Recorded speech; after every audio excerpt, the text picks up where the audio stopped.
Assalamualaikum warahmatullahi wabarakatuh.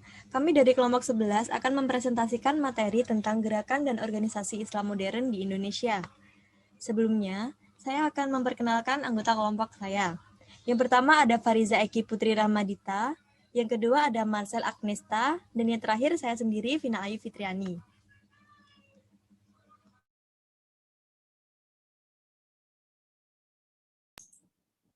Latar belakang. Dalam usaha menemukan jati dirinya, dalam diri umat Islam Indonesia tumbuh dan berkembang beragam gerakan Islam sebagai usaha melakukan perubahan untuk menentukan masa depan.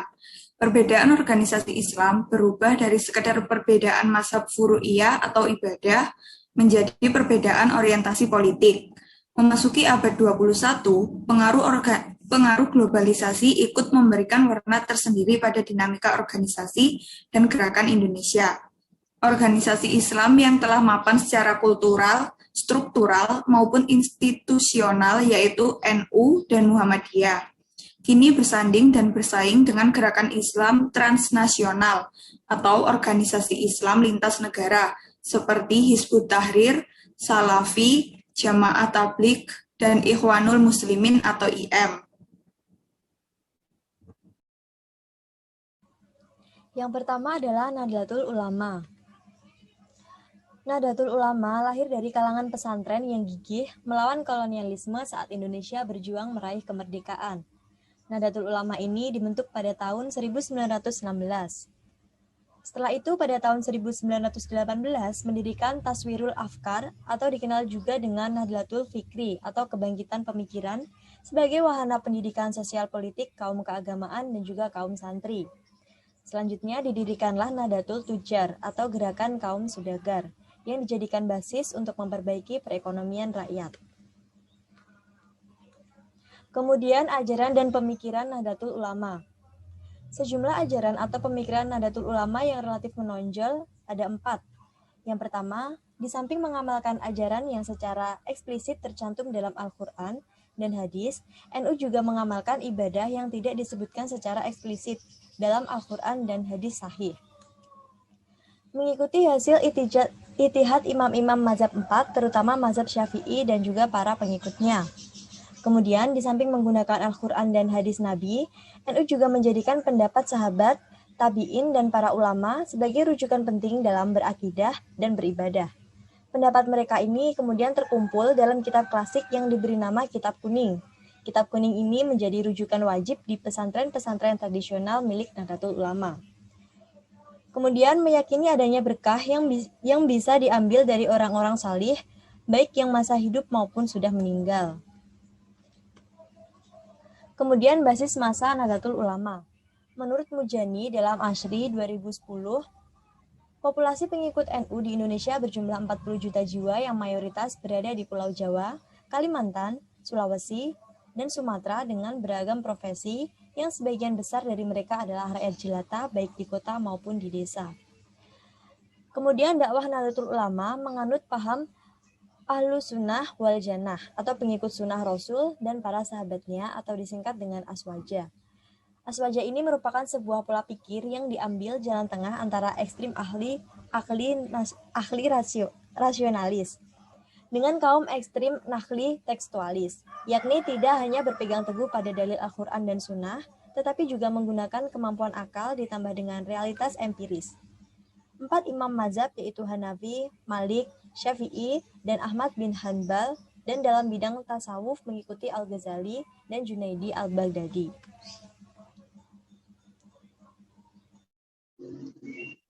Yang selanjutnya ada Muhammadiyah. Next.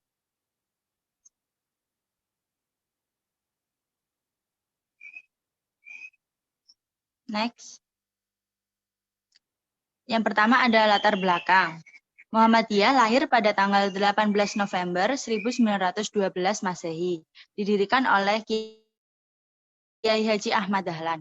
Kata Muhammadiyah sendiri secara bahasa berarti pengikut Nabi Muhammad. Gagasan pembaruan tersebut diperoleh Kiai Haji Ahmad Dahlan setelah berguru kepada ulama-ulama Indonesia yang bermukim di Mekah saat beliau menunaikan ibadah haji dan bermukim di Mekah untuk kedua kalinya pada tahun 1903. Lalu basis massa Muhammadiyah. Menurut Mujani, lebih dari 25 juta Muslim Indonesia adalah pengikut Muhammadiyah. Bilah berpendapat bahwa basis sosial dari Muhammadiyah adalah sekolah modern, para pedagang, penduduk kota, para petani, dan mencangkup wilayah Jawa dan luar Jawa. Next.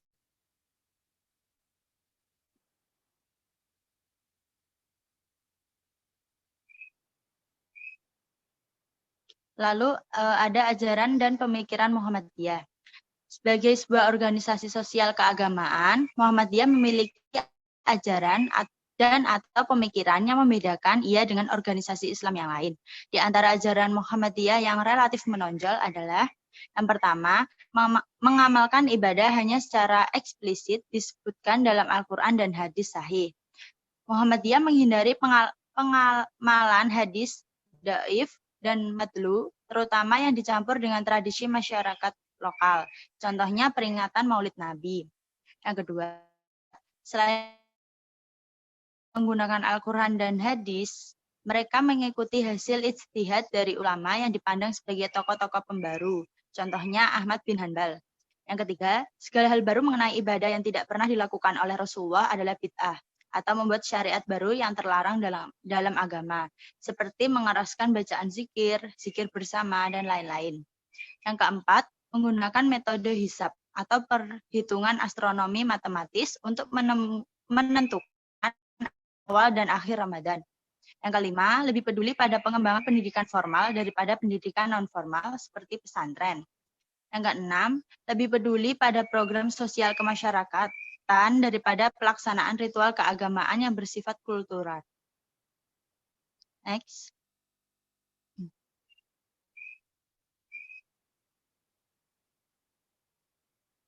Pendekatan dakwah Muhammadiyah. Muhammadiyah cenderung menggunakan pendekatan salaf dan dakwah menyeluruh. Dalam realitasnya, Muhammadiyah memfokuskan dakwanya pada pendidikan dan pelayanan kesehatan. Muhammadiyah juga menggunakan pendekatan amar ma'ruf nahi munkar yang bersifat struktural dari atas ke bawah atau melalui kekuasaan. Dalam dakwahnya, Muhammadiyah konsen pada pemurnian dan pembaruan. Di samping itu, dakwah Muhammadiyah bertumpu pada 3 prinsip, yaitu yang pertama ada tabsyir atau menyenangkan. Prinsip tabsyir adalah upaya Muhammadiyah untuk mendekati dan merangkul setiap potensi umat Islam atau umat ijabah dan umat non-muslim atau umat dakwah untuk bergabung dalam naungan petunjuk Islam dengan cara-cara yang bijaksana, pengajaran dan bimbingan yang baik, dan mujadalah atau diskusi dan debat yang lebih baik. Yang kedua, ada islah atau memperbaiki. Prinsip islah ialah upaya membenahi dan memperbaiki cara berislam yang dimiliki oleh umat Islam, khususnya warga Muhammadiyah, dengan cara memurnikannya sesuai petunjuk syar'i yang bersumber pada Al-Quran dan Sunnah Nabi. Yang ketiga ada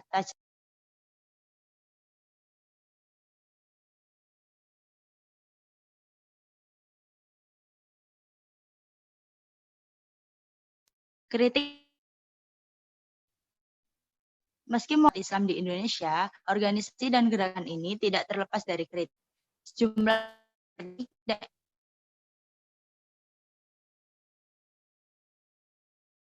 antara lain ada kaderisasi keulamaan di Muhammadiyah terkesan lamban. Yang kedua, lembaga pencetak kader keulamaan yang sudah cenderung. Yang terakhir ada gerakan dakwahnya bersifat elitis dan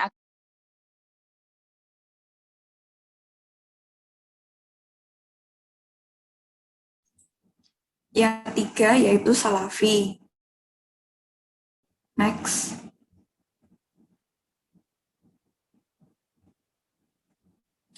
Latar belakang Salafi yaitu ada 5. Salafi memiliki 2 pengertian. Pertama, sisi qudwah atau keteladanan, yaitu 3 generasi pertama Islam yang disebut Al-Quran, Al-Qurun, Al-Mufaddalah, 3 generasi unggul, yaitu generasi sahabat, tabi'in, dan tabi'ut tabi'in. Kedua, sisi manhaj. Siapa saja yang mengikuti manhaj, paradigma 3 generasi tersebut, maka mereka disebut pengikut salaf. 2. Gerakan Salafi di Indonesia banyak dipengaruhi oleh ide dan gerakan pembaruan yang dilancarkan oleh Muhammad bin Abdul Al-Wahhab di kawasan Jazirah Arabia. 3. Salafi pertama di Indonesia dibawa oleh para ulama di Sumatera Barat pada awal abad ke-19, yaitu oleh kaum Padri. Keempat, gerakan Padri berlangsung dalam kurun waktu 1803 hingga sekitar 1832. Jargon dari Salafi sendiri adalah kembali kepada Al-Quran dan Al-Sunnah, serta pemberantasan tahayul, bid'ah, dan khurafat menjadi isu mendasar yang diusung oleh gerakan-gerakan ini. Next.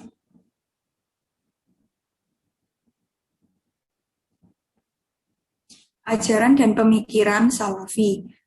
Ada 4, yaitu 1. Upaya-upaya yang mereka kerahkan salah satunya terpusat pada pembersihan ragam bid'ah yang selama ini diyakini dan diamalkan oleh berbagai lapisan masyarakat Islam. Ajaran ini disebut dengan hajar mubtadi atau isolasi terhadap pelaku bid'ah. 2. Mereka memandang keterlibatan dalam semua proses politik praktis seperti pemilihan umum sebagai sebuah bid'ah dan penyimpangan. Selanjutnya, mereka cenderung kooperatif dalam menyikapi gerakan-gerakan Islam yang ada dalam bingkai nata awan fima ittafaqna alaih wa nata nasha fima ikhtalafna fih. Artinya kita bekerja sama dalam hal yang kita sepakati dan saling menasehati dalam hal yang kita berselisih. Yang terakhir, mereka meyakini adanya larangan melakukan gerakan separatis dalam sebuah pemerintahan Islam yang sah. Itulah sebabnya setiap tindakan atau upaya yang dianggap ingin meruntuhkan pemerintahan yang sah dengan mudah diberi cap khawarij, hukmat atau makar atau semacamnya. Terkait dengan bid'ah, seorang tokoh Salafi, Syekh Robi Al-Makhali, mengutip pendapat Ibnu Taimiyah dalam kitab Fatwa, menyatakan, memerangi ahli bid'ah itu lebih utama daripada berjihad fisabilillah. Next. Kritikan dari masyarakat. Terdapat sejumlah kritik terhadap organisasi dan gerakan Salafi. Di antara kritik tersebut adalah, yang pertama, pola dakwahnya terlalu eksklusif dan kurang simpatik. Lalu model perjuangannya yang hitam putih, sering menuai cap teroris. Ketiga, susah menerima kebenaran dari luar komunitasnya. Keempat, kurang fokus pada dakwah dasar, mengajari tata cara ibadah, dan lebih menekankan isu jihad. Yang terakhir yaitu dalam menentukan prioritas dakwah, sering terpengaruh isu global dunia Islam. Next.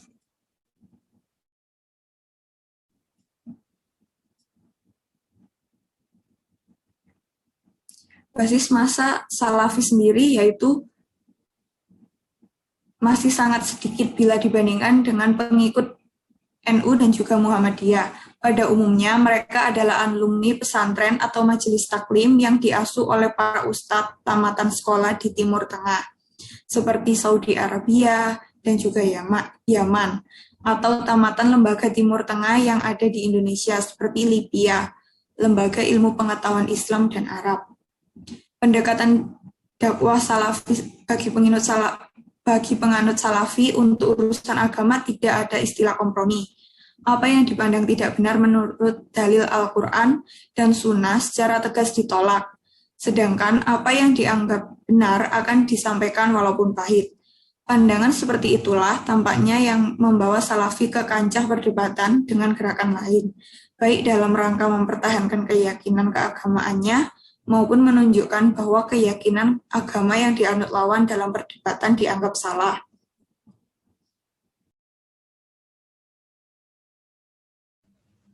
Kemudian yang keempat adalah Hizbut Tahrir.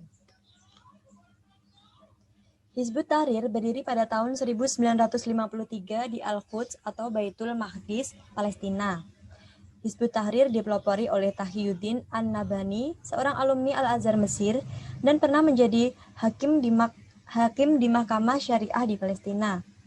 Gerakan yang menitik beratkan perjuangan membangkitkan umat di seluruh dunia untuk mengembalikan kehidupan Islam melalui tegaknya kembali khilafah Islamiyah.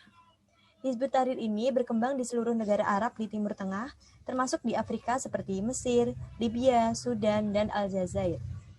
Perkembangan Hizbut Tahrir juga merambah ke Turki, Inggris, Prancis, Jerman, Australia, Belanda, dan negara-negara Eropa lainnya hingga ke Amerika Serikat, Rusia, Uzbekistan, Tajikistan, Kirgistan, Pakistan, Malaysia, Indonesia, dan juga Australia. Ajaran dan pemikiran Hizbut Tahrir. Hizbut Tahrir telah menetapkan bahwa pendapat-pendapat sesuai dengan misi perjuangannya yaitu melangsungkan kembali kehidupan Islam serta mengemban dakwah Islam ke seluruh penjuru dunia dengan mendirikan daulah khilafah dan mengangkat seorang khalifah. Ada 5 ajaran Hizbut Tahrir, yaitu yang pertama, menegakkan syariat Islam dalam setiap aspek kehidupan. Yang kedua, mengupayakan berdirinya negara Islam global atau khilafah yang dipimpin oleh seorang khalifah. Yang ketiga, mengharamkan segala bentuk instrumen demokrasi termasuk pemilihan umum atau pemilu yang dipandang sebagai produk pemikiran barat atau kufur. Yang keempat, melarang keterlibatan anggotanya dalam politik praktis melalui partai selama masih menggunakan sistem demokrasi. Dan yang terakhir yaitu menolak segala tatanan politik, sosial, ekonomi, teknologi produk barat modern, dan juga menggantinya dengan tatanan Islam. Basis massa HT. Mayoritas pengikut HT di Indonesia adalah kaum muda dari kalangan mahasiswa di kampus-kampus perguruan tinggi umum. Lembaga-lembaga yang menjadi basis HT adalah Badan Dakwah Kampus atau BDK, atau Lembaga Dakwah Kampus atau LDK. Pendekatan dakwah Hizbut Tahrir. Hizbut Tahrir telah menetapkan pendapat-pendapat sesuai dengan misi perjuangannya, yaitu melangsungkan kembali kehidupan Islam, serta mengemban dakwah Islam ke seluruh penjuru dunia dengan mendirikan daulah khilafah dan mengangkat orang-orang khalifah. Pendapat-pendapat tersebut telah dihimpun dalam berbagai buku, buklet maupun selebaran yang diterbitkan dan disebarluaskan kepada umat Islam. Kritik dari masyarakat. Beberapa kritikan dari sejumlah kalangan tentang organisasi dan gerakan Hizbut Tahrir. Hizbut Tahrir tidak menerima teori-teori politik modern.